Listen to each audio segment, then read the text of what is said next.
Signing day is in the books, but is this the most prolific class in Auburn history?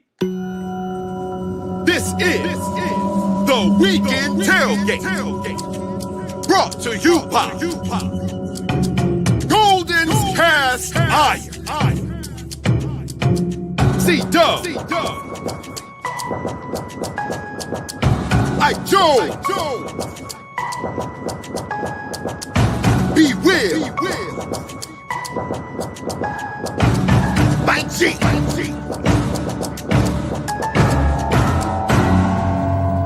You are now listening to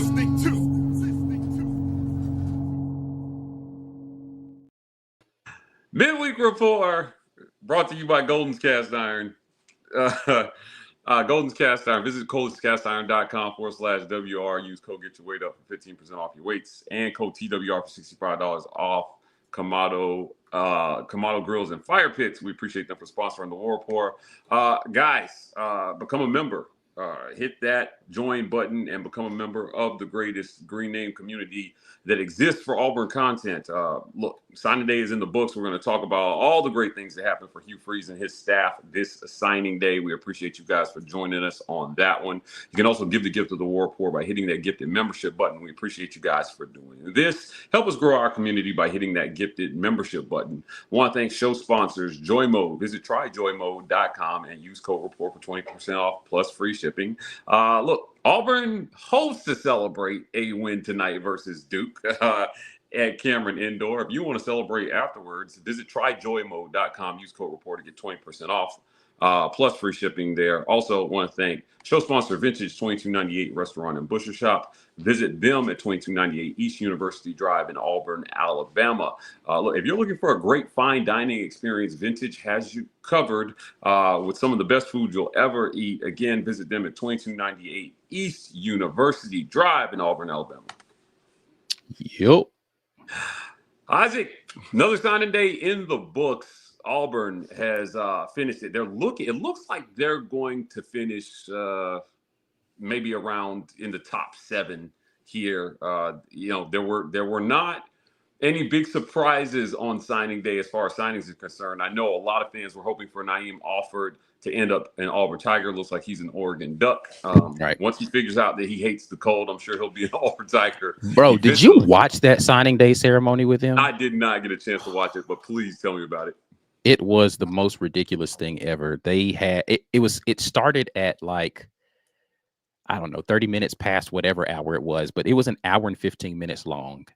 And they had like speakers and they had a video presentation. It felt like I was watching some sort of church program. It's like a church service. It felt like a youth day program at an old Baptist church. And then when he got ready to sign or announce his commitment, they had like another video thing fall down in front of him, and it was the Oregon coach Dan Lanning announcing it for him with a bunch of stuff about his visit. And then the screen came back up and he had on an Auburn hat, and then he took the Auburn hat off and threw it away and then put the Oregon hat on. I was like, bro, this is a lot. Yeah, well, maybe he'll change his mind after Oregon catches his hands in the first inaugural 12-team playoff. Look, but Auburn had a signing day and they did really well. Look, Hugh Freeze has focused all his attention on recruiting, and recruiting has been successful. I want to take everybody back to the beginning of the Hugh Freeze era when he said, and I quote, "If we're not in the top 6 or 7 in recruiting by year 3, everyone here is going to be looking for a job." That is a direct quote by Hugh Freeze. Looks like they're going to finish 6 or 7 in year 3 of the Hugh Freeze era, or going into year 3 of the Hugh Freeze era. Before we get into exactly who got signed, I know we got a list here that we're going to put up. Your thoughts on this signing day and how everything panned out?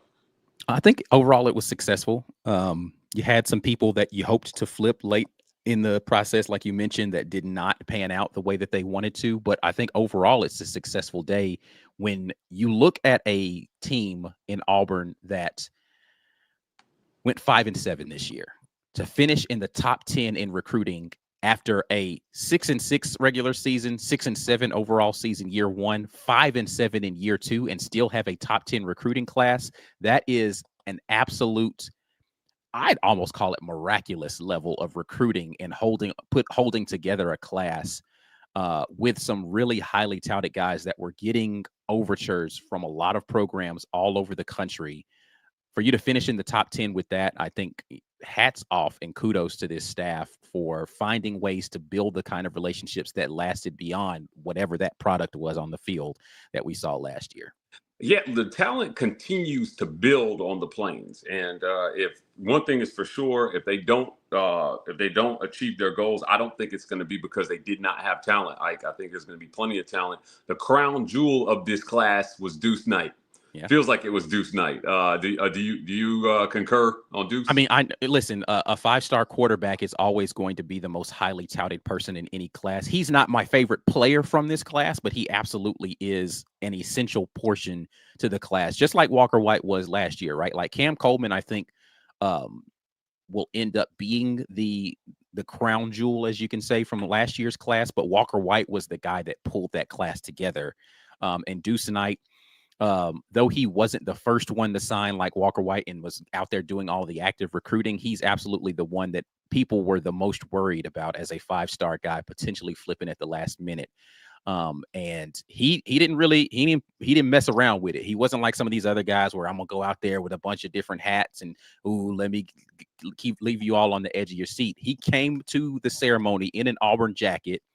And he went out there with an Auburn hat, and that was the only hat he had on the table. He was making it clear from the beginning. It was Auburn or nothing.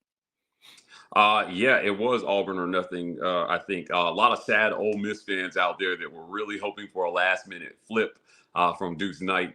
You actually could have stopped that sentence at a lot of sad Ole Miss fans out there. In sentence, they do lead sad lives. Yeah. I won't lie. They're my favorite fan base to pick on as of about 5 weeks ago. They're going to be even sadder after they announce this final 12-team playoff list, and they're not on it. They don't have a shot. Yeah, I think that I'm gonna make a bold statement here before we get into Auburn signing class. I think that this is the beginning of the end of Lane Kiffin's run at Ole Miss. I think the influx of high school talent that is about to hit the top 6 or 7 programs in the SEC is going to be way too much for him to handle in the NIL era if he does not change his ways on high school recruiting. So just my thought. But hey, look, Auburn had a great day. Let's get into that. We have a graphic here. Is this graphic ready? Yeah, it's good. All right, let's take a look here at the 2025 Auburn Tigers signing class. Again, at the top of the list is our guy, Deuce Knight. He is the only QB in this class, and we already know that Holden Geriner is going to hit the portal. We don't know. Hank Brown has refuted reports that he's going to hit the portal. Walker White remains in this room, so that could be your QB room right now. Deuce Knight, Walker White, Hank Brown. If Hank decides that he is going to seek opportunities elsewhere, then you've only got redshirt freshman Walker White and true freshman Deuce Knight. So we're going to see Auburn, I think, hit the portal for an experienced QB this offseason. Coach Hugh Freeze said as much in his press conference today that he was asked specifically, was he going to go to the transfer portal? And he said, we're going to carry 4 scholarship quarterbacks, which means we're going to need to go to the portal to do that because we only have 3 right now. And he said he already made the guys in the room aware that was the plan, that they wanted 4 going into the spring. So they are going to go get a transfer portal quarterback. I want to focus here on offensive line. Okay. Now, there was a lot of talk about the offensive line this year, Ike, and I want to go over this O-line class. You've got Jacoby Ward in here. You've got Broderick Shull in here. Kale Ellis. And you've got Ty Buster. Did Auburn do enough on offensive line in this class? I think that they need another tackle. I mean, in this class, sure, I think it's okay to not have your offensive tackle sewn up there, but it'd be nice to have the depth piece of another offensive tackle. But I think the guys that they signed are quality. I would have loved to seen Tavares Dice end up in this class, and there was one other guy that they were aiming at. But overall, it's a good, solid class. And I looked at film. You guys who are on Green Name Gang, we've been live all morning since about 7:30 this morning, looking at the class, and we looked at the film, and there's some guys in that offensive line room that are going to be added that are absolutely maulers out there. and looking forward to seeing how they produce. But is it enough? I think it's adequate, but I wouldn't call the offensive line haul a home run this time. I'd call it maybe probably like a double. It's not a single. It's probably a double. You add another one of those guys being an offensive tackle in addition to Broderick Scholl, then maybe you get to triple. I think it's a home run if you land, if more of them are exterior or tackle offensive linemen. But that means that they're going to have to do that in the portal for sure. Yeah, when you talk about the guys that they recruited last year, obviously the guy that stands out is DeAndre Carter, the top O-lineman from California they recruited in the last cycle. Is there anybody here that stands out to you as somebody who may be able to step in immediately and help Auburn on that offensive line? Broderick Scholl might be that guy. He is the only offensive tackle in this class, and he looks good. I would say that he could potentially start immediately. Jacoby Ward feels like he's more of a project from looking at his tape, and he's an interior guy. I think they have plenty of those that are ready to step in and play. Ellis, I'm not sure. He maybe as an interior guy could step in and play. I don't see him starting day one, but he's someone who could probably crack the 2 deep early enough if he's going to be an early enrollee, if I'm not mistaken. So there's potential there, but Scholl is going to be the guy, if anybody, that could potentially play immediately. The kid, he's from Oklahoma. He was a highly recruited guy in the Oklahoma area. So Oklahoma, Texas, Oklahoma State, all of those teams really wanted him, and he made the choice to come to Auburn and stuck with that pick through a lot of overtures from a lot of different places. He's a talented young man, and again, Auburn's thin at the offensive tackle, so he is someone who could step in immediately and play potentially. All right, going back here, let's move on to the other side on D line. Antonio Coleman, Jordan Crawford comes in this class. Darian Smith and Jared Smith. And Malik feels like Jared Smith is the crown jewel of this defensive line class. What say you? He's definitely the most highly ranked guy, the guy that I like the most out of this class. Man, we looked at his tape. Jordan Crawford is a menace. Yeah, he is an absolute terrorist. So I like Jordan Crawford a lot. I liked a lot what I saw from Antonio Coleman's film when I looked at his highlights. Again, looking at highlights, not full game, so I'm not making an evaluation of the player itself. But from the highlights, those two guys I like a lot. Malik Autry is going to be super talented as well. So I love what they did. This defensive line class, to me, might be, I don't know, it's hard because that DB class is safety specifically is really good. But that might be of the position groups that got better by the biggest margin. It might be the defensive line with the talent that was brought in this class, because there's some guys there that you ask about offensive line who could start immediately. I think a couple of those guys could get into rotation immediately if they're going to get here during the summer, or excuse me, during the fall. Jumping back here, looking at wide receiver. Now, there's turnover. There's significant turnover in the wide receiver room. You and I talked earlier today about Sam Jackson's exit. Robert Lewis is out of here. Obviously, the much heralded Keandre Lambert-Smith is gone. Camden Brown has decided to transfer. There are some others that had playing time last year that we assume are going to be gone, like Caleb Burton and others. I heard our friend over at Locked On Auburn, Zach Blackerby, say that this is a little bit of a rebuild for this wide receiver room. What do you think about the wide receiver class, and did they do enough here with Eric Smith, Duke Smith, and Sam Turner coming in?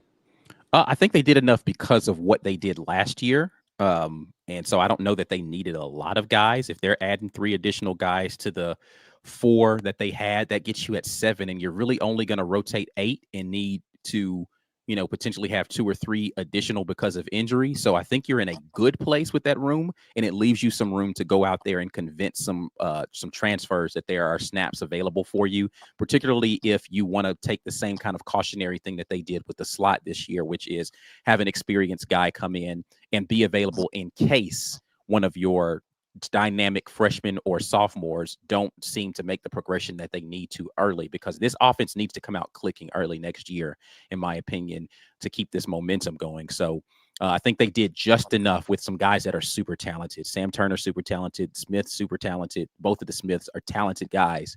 They did just enough, I think, in this class. Yeah, I think it's going to be interesting. I like what you said about what they did last year at wide receiver. Presumably, your starters at wide receiver are going to be Cam Coleman, Perry Thompson, and Malcolm Simmons, right? Cam Coleman purpose to step into the slot that Keandre Lambert Smith left. You've got, Perry Thompson stepping into that number 2 wide receiver slot, and Malcolm Simmons, I think, solidified himself as the slot guy. Question to me is, will we see more 10 personnel, and are they going to get Bryce Kane on the field? Because that was your dynamic 4. That was your freeze 4 right there. Will we see the freeze 4 together on the field a lot this year? Michael Riley has decided to move on. I know Rico Walker remains in this room, and we'll take a look at what they did there in recruiting at that position. But 2. What do you think about the state of the experience in that room? I mean, there's a lot of talent there, but they are still really young. Yeah, I mean, that's going to be the thing specifically, for both of the rooms you just talked about, the wide receiver and tight end room. You do get Frazier coming back. He did get a medical red shirt to come back, so you'll have a senior at least in your tight end room. But you're young in the tight end room with Rico Walker being a red shirt sophomore going into this next season, and then 2 true freshmen alongside him. So you have a lot of youth in that tight end room, albeit talented guys. Are they going to be ready to step in immediately? And you asked the question about going 4 wide a little bit more often and going into 0 personnel. I think that probably will be the plan, as long as some of those guys are going to be willing blockers. Cam Coleman and Perry Thompson showed that when they came into the game that they were willing blockers. Are they going to be able to improve their ability to block a little bit more consistently? Or are they going to be able to bring in another guy who's a transfer, who's a big body, who can go out there and block? That's going to be something that's going to be important. But I think the plan is going to be spread them out and throw it around next season, and let the quarterback have a little bit more space to operate in there, unless they feel like they just can't block it up front. And so, again, that goes back to the offensive line. Agreed. Going back here to our list, I'm going to move on to tight end. Hollis Davidson comes in as well as Ryan Gee. I don't know if I said his last name right. I think it's Gia, but I don't know. Gia? I haven't heard anybody pronounce it. Yeah, we promised not to. But it only took us like 2 months to get call Janai Broom, Janai, not Johnny. But look, at tight end, Rivaldo Fairweather, it felt like he could have done more. Auburn's kind of offensive failures maybe affected his output. But with Michael Riley leaving, which to me was a key piece, he was your guy primed to step in and be the guy next year. He leaves. Does Auburn have somebody with that potential? And is the guy already here, or is it Hollis, or Ryan? So, I mean, Ryan is going to be more of the blocking guy. Coach Freeze said he is more in the mold of what you saw with Luke Deal. And Hollis Davidson is more of the Fairweather, right? He's more of the receiving tight end type. So I think it's going to be about how that's not to me. I don't know that that's a high priority for them to go get somebody in the portal because of Brandon Frazier coming back. They feel like, okay, I've got at least one experienced guy who I think I can rely on to be the guy for me. And I have room for these young, talented guys to come in and play immediately. And I think that they'll be okay with that as long as they are going to go out there and block. From what I saw from the tape on Ryan, he is a blocker. He's a big lumbering guy, so he's going to be willing to go out there and block. If he understands what he needs to do and he can bring that physicality, he'll be fine. And then if Rico Walker decides to stick around, he has, again, the physicality. For him, it's going to be more about the willingness to go out there and block with proper technique. So they have a chance to continue as is with this room without having to place high priority on the tight end in the transfer portal. All right. Well, look, it's offensively, there's going to be a lot of focus on what happens offensively. Auburn is going to need these coaches are going to need as much help as they can offensively. But moving on here, the legacy, I want to call him the legacy. We're moving to linebacker. JJ Falk joins this room along with Elijah Melendez, the flip from Miami. He was a Miami commit for a while. He decided that he's going to be an Auburn Tiger. What do you think about these linebackers? It's a good linebacker room, super talented room. Linebacker is going to be another position I think that is going to be young, and so they may go to the portal to try to get an older piece to add to that room in case one of those young guys isn't ready to step in immediately. If I'm not mistaken, the most senior person in that room right now is going to be Robert Woodyard, who is a redshirt sophomore going into this year. So they don't have any upperclassmen in that room to be able to lean on. They may go try to get someone there, but they've got a lot of youth and talent in that room that can step in and start playing immediately. From a talent perspective, are they going? And here's the thing. This is what they said last season towards the end of the year about a guy like DeMarcus Riddick. Super talented, but they didn't want to put too much on his shoulders early. If you're going to be a middle linebacker in this defense, you need to be able to know where you need to be. And they might try to go get a senior guy who might not be like the most talented guy in the world. I mean, they hope to get someone who's talented, but will at least lean towards being a guy who knows what he needs to do, a la Dorian Mousey last year, right? Like I think that's the type of linebacker you would want to bring in, someone who may not be as highly touted and not going to turn heads, but he's going to be sound and end up being one of your better players on that defense. Going back to our list here, I want to talk about the defensive backs. Blake Woodby comes in along with Devin Williams, Donovan Starr. Did Starr? I thought Starr was somewhere else. Maybe I'm tripping. No, he committed late. He was committed. Okay. Vanderbilt was making overtures late, but he did eventually go ahead and commit today. What do you think about this DB class? I would say that the DBs acquitted themselves fairly well. And, I know he's your guy, but outside of Keontae Scott, I thought we saw some really strong play back there. Does this DB Hall bolster what Auburn's trying to do defensively and DJ Durkin's second year? 100%. You got a lot more depth and you got a lot of talent coming in between a guy like Blake Woodby and a Donovan Starr. Coach Hugh Freeze said Donovan Starr was one of the most highly regarded guys he had on their board coming in, outside of, of course, the guy that they didn't get that eventually goes to Oregon. And you've got some guys who are going to go out there and they're going to compete. And I'm looking forward to seeing, how that rotation is. They may actually be able to rotate at cornerback this year and not have to play 60 snaps per game on the outside. We've already got your Jay Crawford out there. You've already got your K and Lee out there. You get Champ Anthony coming back, Tyler Scott coming back off of injury. You've got guys on the outside that can go out there and compete. You added some really talented freshmen that will be able to go out there and compete for spots as well. Just kind of looking at the rest of our list here, when you're talking about special teams, John Allen McGuire comes in. I think this is one that I didn't think we would spend much time here, but Oscar Chapman absolutely went mental on Auburn at the end of the season, shanking punts and it just felt like anything that could go wrong went wrong with special teams. I've watched this young man play in person. His parents have invited me to go watch his games at Thompson. As a matter of fact, I think they're in the state playoffs right now as we speak. I like John Allen McGuire. He's got a really strong leg. I actually watched him at a kicking camp this spring with Auburn as well, too, man. He can boom it.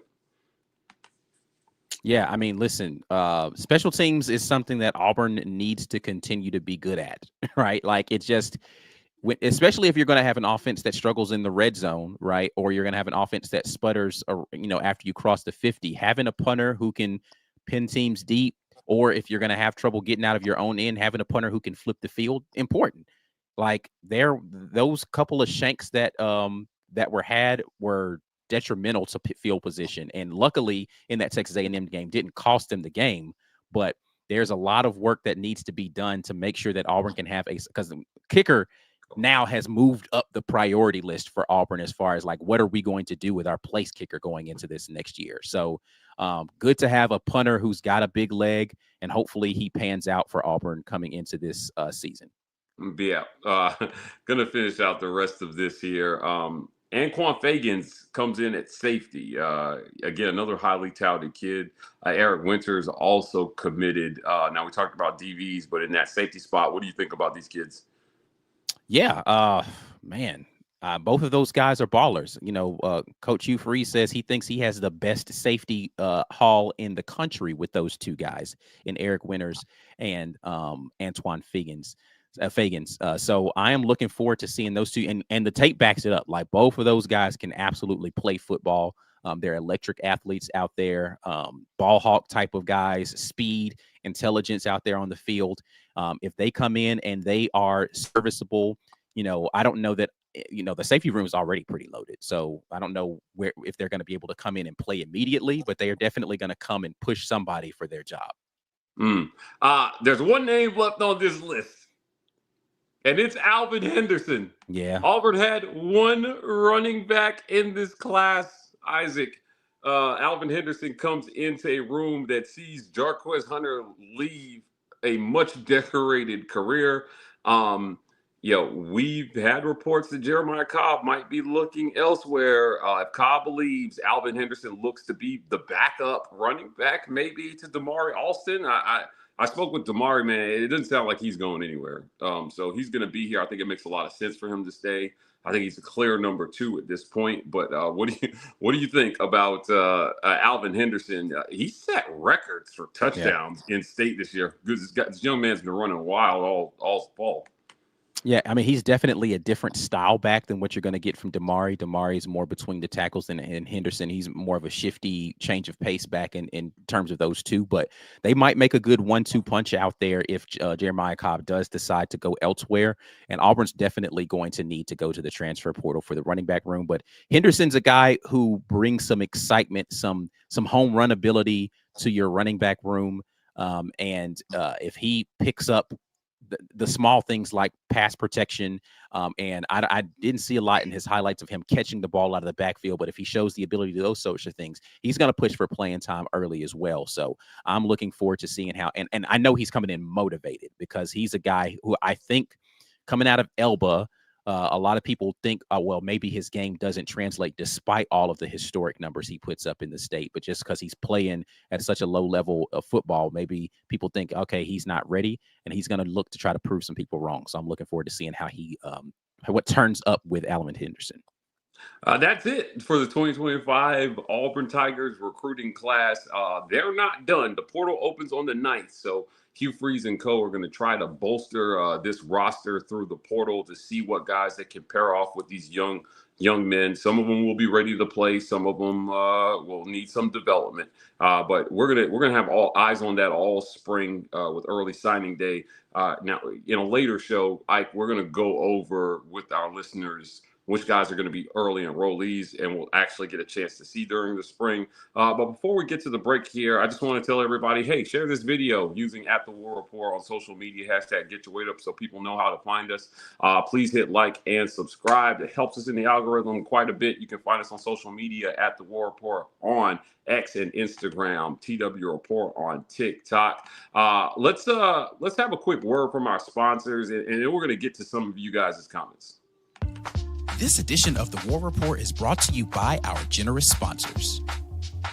The Opelika Rage Room in Opelika, Alabama.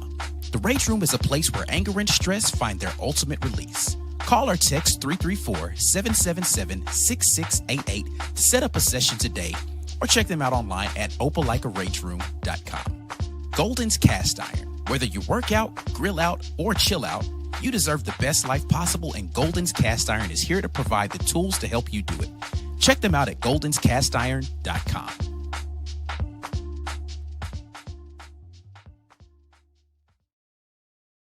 Look, guys, before you crap. What are you trying to click on? Can you hear me? Yeah, you're good. Okay, I don't know what happened there. Look, guys, before you joy mode, make sure you manscape. Visit manscaped.com and use code REPORT to get 20% off plus free shipping. Joining the 11 million men worldwide who have made the decision to trust Manscaped with their grooming needs. And after you've done all that, if you're hungry, I don't know why that would make you hungry, but if it did, visit our friends at Los Amigos Mexican Restaurant. You can find them at 1220 Fox Run Ave in Suite 200, Opelika, Alabama. Again, if you're in the Auburn, Opelika area and you're looking for some good Mexican food, I know some people who love some great Mexican. I highly recommend the burrito, but this is also a great place to watch a game. They've been serving the community for a while. We appreciate them. And I'll tell you, nothing I love more than walking into a restaurant and seeing 100 on that health and services score hanging on the wall. They do that at Los Amigos. We appreciate them. Last but certainly not least, want to thank our friends over at the Rogue Shop. Visit rogueshop.com and use code REPORT to get 15% off plus to your Rogue Shop order. Pain, sleep, stress, anxiety, whatever else you in life, the Rogue Shop has you covered with a variety of products. They also have some really cool scented candles over there at the Rogue Shop. So please go check them out and say hello to our friend Richard. He leaves a nice note with every customer and let them know that the War Rapport sent you. Getting to the comments here. I want to thank everybody for joining us this Wednesday. We're going to start off with some super chats. Appreciate TJ Lou for the $4.99 super chat. Is it true other schools told commits that Hugh was leaving due to health issues? Yeah, I mean, that's what was said. I think Freeze said that specifically, that some of the recruits told him that was what was going around. So that's crazy. Hey, listen, man, dirty macking is a thing out here in these streets, bro. Lying on somebody's health is a whole other level. Is a special kind of dirty play. You know what? And look, there's a scholarship reserved for a spot in hell for those people doing that. I don't, you know, I hope Hugh's in good health, and I hope whoever's lying on his health stops doing that. I want to thank Adam Messimer for joining as a Messersmith. Did I say that right? For joining as a member. We appreciate you, Adam. John says, as the QB and O-line go, so goes the team. Hopefully they can spend some money on the portal and get an O-line. Haven't seen what that looks like at Auburn in a decade.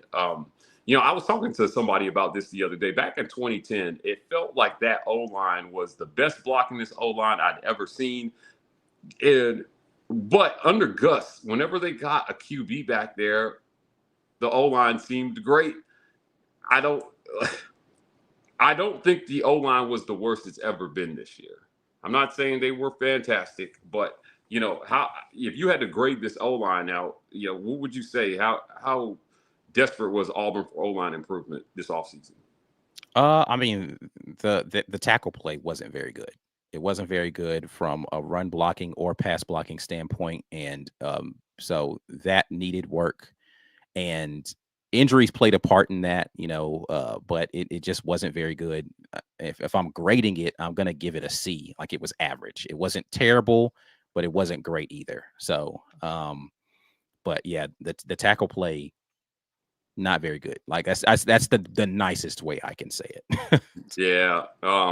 Looks like Brad Browning agrees with you, C+. Due to tackle play. Ben Bloodworth says C+. Justin Thomas also says C+. Sherman Sawyer says we need a left tackle.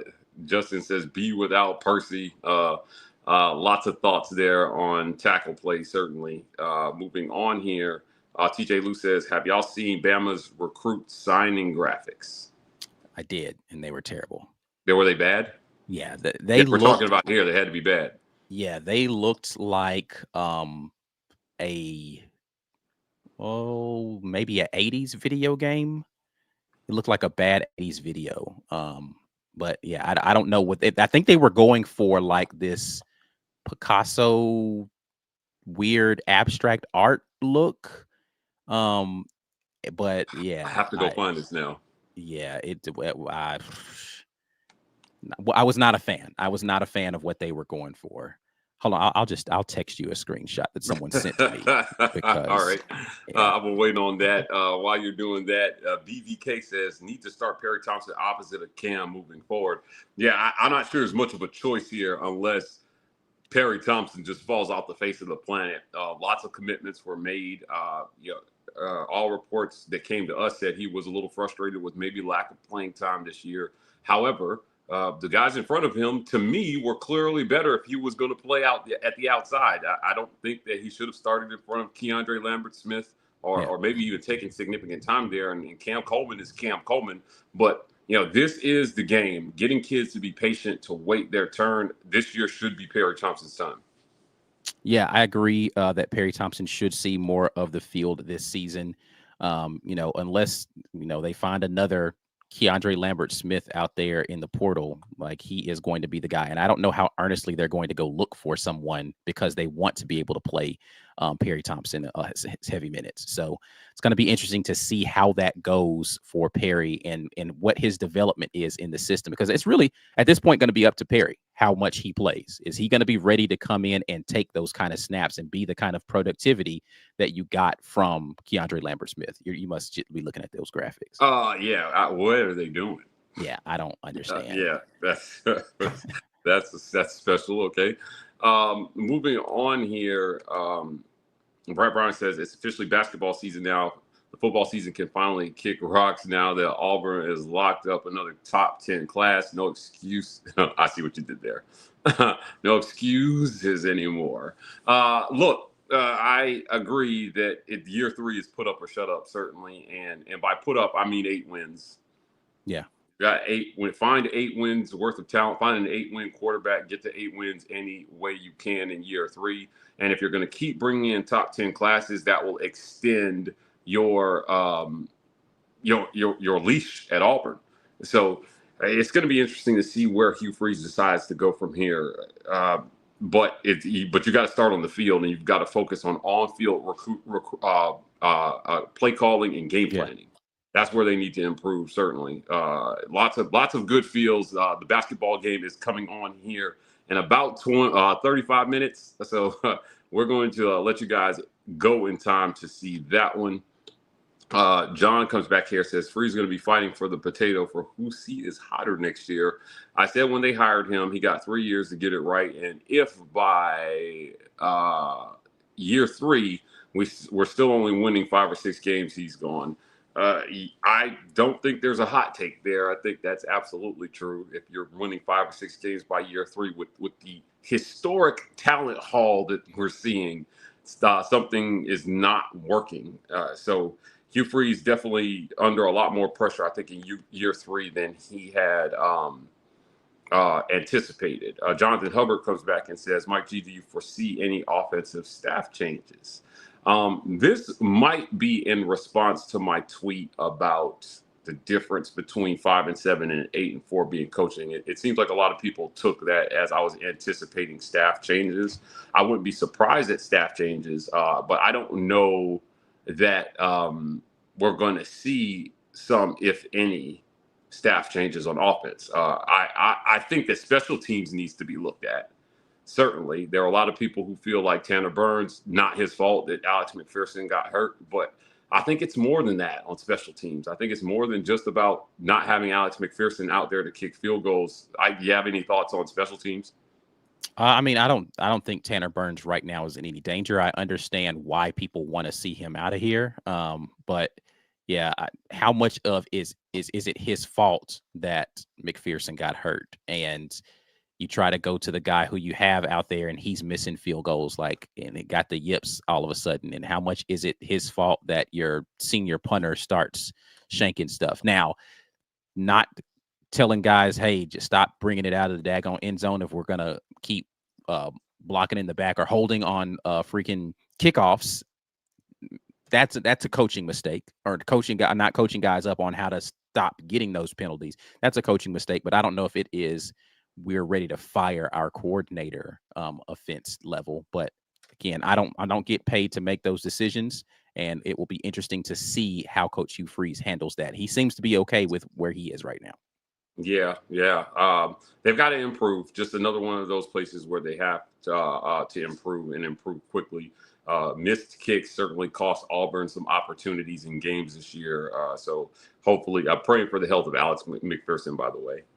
That young man is going through something that not a lot of people understand. And I'm praying that God gives his doctors wisdom to be able to get him back to health. Chris K says there is still a low chance we could go to a bowl being 5 wins, but not high. Now, in the event that there are not enough 6-6 teams to fill bowl games, yes, a 5-win team could get an invite to a bowl game. Now, we were told in the year that Cadillac took over as interim head coach when Harsin got fired, that if they had gotten a bowl invite at 5-7, they would have turned it down because of the coaching change. I think they accept the bowl invite if they get that chance this go around. Don't you think?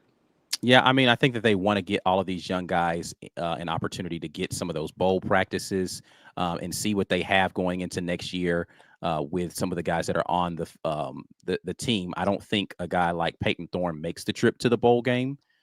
So you want to, I don't know. I mean, he might just because he wants to try to figure out whether or not he's got NFL stock.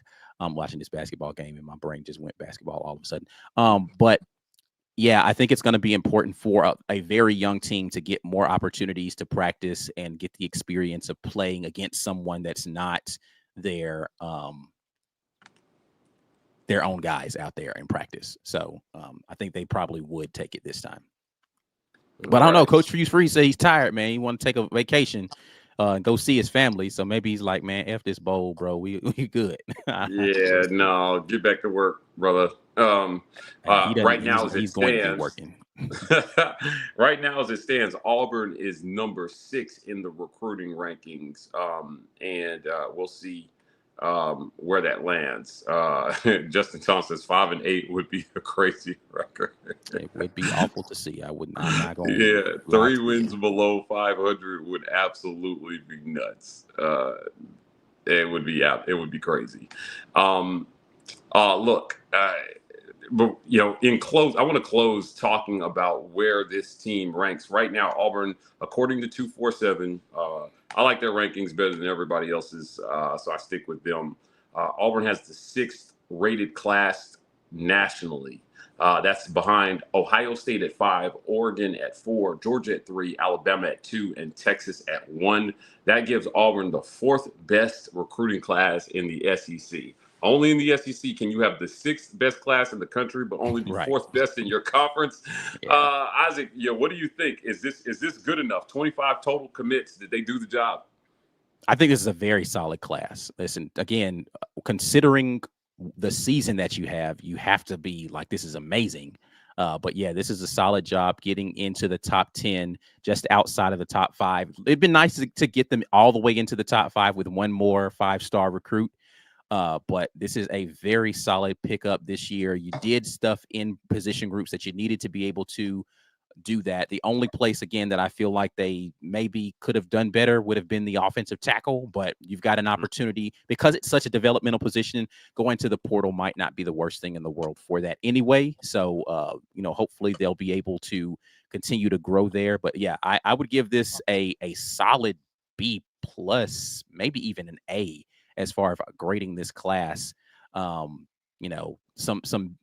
bigger names maybe would have pushed that to a solid A for me, but like A minus, I'll say A minus for this recruiting class overall, because there are some dogs that they picked up in this one. Dogs. Yeah. The teams rated in front of Auburn all got multiple 5 stars, right? Yeah, they all got multiple 5 stars. And if you look at the composite ratings, again, right now, I think with Oregon picking up Naim, Offord, and there were a couple others in front of Auburn. This is still a really, really good class. At running back, I think maybe one more running back, if they could have gotten it, even if it was a 3-star, might have been a good idea.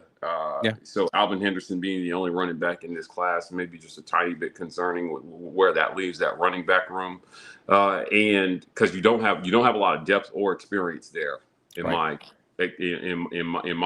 opinion. And then outside of that, man, I keep coming back to quarterback. Deuce Knight, from what we've been told, he's a dynamic talent, but he's a project. and Yep. may need a year to develop. Do we see Deuce Knight, or anybody else on this list? Who are the guys to you that stand out that may be able to fight for starting jobs in the spring? I mean, I think some of the guys along the defensive line, I already mentioned Broderick Scholl, the offensive tackle, and potentially one or two of those guys in the tight end room. I think it's going to be difficult because of how well Jay Crawford and K and Lee are playing on the outside, and the return of Champ Anthony potentially next season would be for the corner spots for one of those guys to break the rotation. And then because you're thin at linebacker, you might see one of those linebackers go out there and play a little bit as well, maybe in like some sub package stuff, just the athleticism, or on special teams, you could see him play. But I think the guys are going to be along the defensive line first and foremost, and maybe tight end. And then, of course, Alvin Henderson running back, because you're just so thin there that he probably will have to see the field. Yeah. Going back to the comments here, let's see. Brad Browning says, Offord to Oregon blows my mind. The only thing I can think of is one is the best team in the country right now, and the other went 5-7. Do you think the difference between undefeated and 5-7 is why Offord went to Oregon? I mean, I think it'd be silly to not think that had something to do with it. But, Dan Lanning is a really great defensive coach who went and got a really great defensive player. There's also been some talk that he wanted to be a two-way guy. Really? Yeah. So maybe Oregon will give him the opportunity to play both sides of the field, of the ball next season, and the others weren't as willing to do that for him. So he's trying to, take the Travis Hunter approach. So we'll see how that works out. But, listen, Oregon is a good program under Dan Lanning, and it's not as crazy when you see how well they're playing out there on the field. Yeah. Definitely interesting. Corey says, I think Offord went to Oregon for Nike money. I mean, listen, I think most players are – I don't know that – I mean, I don't know how much money they offered him specifically, but I don't want to just make everything about money for everybody. Because he was going to get a lot of money no matter where he went. But listen, Oregon's a quality program right now, and I think we got to respect what they're putting out there on the field under Dan Lanning. Yep. Cam says, fellas, it's a reason Fagans was the one everyone talked about and not Caleb Harris. We see what Harris became, so I can only imagine what Fagans will be. I mean, listen, Fagan's super talented. Caleb Harris, super talented. I think there's the reason why is because he's maybe not as flashy, but he, like Coach Hugh Freeze said himself, when he went and watched him practice, it was clear Caleb Harris was a man amongst boys out there, right? And he showed that when he went out there and played for Auburn as a freshman. So if Fagans is better, then man, that's crazy. That's absolutely crazy. AJ Emerson says, I don't know why this is not clicking here. Click. Okay, here. Anyone complaining about our current recruiting class, who we missed and whatnot, needs to honestly hush. At 5-7 record with a top 10 class, that's an accomplishment. No, that's 100% true. Like you don't see teams with 5-7 records come back and get top 10 classes. So I don't know that it's fair to complain. I get why people are complaining. I just don't know that it's fair. I think it's more so just people like to complain. So let me find something to complain about. Like, I don't like Hugh Freeze, so let me complain about something he's doing than anything else. Yeah, look, 5-7, it's done. It's behind us, right? Like, so you just got to focus on what you have to do moving forward. Corey Repper says they'll grab a back in the portal, specifically the ULM back. I have heard this, that they put together an NIL package for the ULM running back. He can ball. When you and I talked about this. Yeah, no, he definitely. Listen, when I saw him play in the game versus us, I was like, man, I wouldn't be mad if they went and got him in the portal next year, dude. Like, he's a guy that looks like he can play at this level. He's built the right way.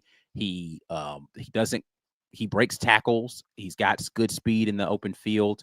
And so, that'd be somebody who I would look forward to. He had 1,000 yards as a true freshman out there versus on ULM. and played well in games versus Power 4 competition. So hopefully he is going to make the right decision and come on board, especially, again, if you're going to lose a running back in the portal. Yeah. P-Pass says Oregon had 5 major flips at the last minute. It's So money. I mean, Yes, listen, some of that's money. they had some money to throw around then. For sure. JS Wizop says, I think that major success today was keeping the class together. Anything other than that would have been a cherry on top. Yeah, I mean, listen, to stay in the top 10 with all, I don't think people realize how good this class was before the day started, right? And you were already a good class. And just to hold on to those guys with all of the overtures that were being made by all of the teams across the country for some of the best players at their position out there in the country, that's an accomplishment on signing day. Because there are a lot of people who had a lot of folks flip, and Auburn had a couple of them flip, but not nearly as much as some of these other teams around the country. So, shout out to Florida and Billy Napier out there doing a lot of work last minute to pull their class out of the doldrums. And then, like they did, listen, man, he did an absolutely amazing job at the end of the year, getting wins and then going and closing strong with their recruiting class. A lot of teams were just doing whatever. I don't know how Florida State was convincing people to, like, they definitely had some work to do because they had an even worse season than Auburn did and found a way to flip guys late in the recruiting cycle. So we'll see how that pans out. That's it. That's all we got for tonight, Isaac. I think in closing, I think this was a great job by Hugh Freeze and his staff. Again, like this comment said, holding this class together was a great accomplishment in spite of the results on the field. And you've got to continue to bring in talent. The job's not done. Early signing day is only the first part of it. The portal has become such an integral part of recruiting and the process and how good these classes actually ended up being. Right. Keandre Lambert-Smith wasn't part of any 2024 class, but he came into the portal and he had as big an impact on Auburn offensively as any player that came in anywhere else. Right. I would argue he had the biggest impact of anybody. So they've got to do some work in the portal. We'll see if there's a quarterback in there. Guys, I want to thank you for joining us here. Before we get out of here, I just want to mention, go find us on podcasts, the Auburn Express, Uptempo, College Loop, and Just a Sec pods, bringing you guys lots of great audio-only content. So whether you're on your way to the gym or to work, if you missed the show, you can listen to it in audio-only format. Also, visit our merch store. If you want some fly War Rapport merch, we got lots of great things in here. I've been to the games and see you guys wearing this stuff around Tiger Walk. It's awesome. Ike designs all of this great stuff there, please. So visit our merch store. And last but certainly not least, want to again thank our title sponsor, Golden's Cast Iron. Visit goldencast.com/WR. Use code Get Your Weight Up for 15% off your weights and code TWR for $65 off fire pits and Kamado grills. Ike, we're going to get out of here. Auburn plays Duke in basketball tonight. I know you're going to be back at everybody with a post game after that one to talk about what happens in the Duke game. Before we get out of here, tell everybody what you're expecting tonight. Listen, expecting Duke to come out and shoot a bunch of threes in this game. Hopefully Auburn does a good job of defending the three. Looking forward to seeing how Janai Broome does in his ability to be physical on the inside. Hopefully the whistle will not be a factor, but I feel my frustration with the refs in this game already, and they have not even tipped off in this one. So, hopefully Auburn can come out with the win, but I do remind everyone, this is basketball, not football. Losing one game does not mean your season is over with. Auburn's already proven they can win big ones away from Neville Arena. So hopefully they can get their first true road test out of the way with a dub inside of Cameron Indoor. It's going to be a crazy won a lot of big ones away from Neville Arena so far. So hopefully that continues. If they win tonight, I expect they'll be number one in the country come Monday when that AP poll releases. Guys, share this video on social media using @the_War Rapport and hashtag Get Your Weight Up. Hit like and subscribe to the YouTube channel. This helps us in the algorithm, so please hit that like button. And also hit the comments, even if it's just to say "War Damn Eagle." We appreciate it. Also, you can find us on social media @the_War Rapport on X and Instagram. TW Rapport on TikTok. We're signing off. As always, War Eagle.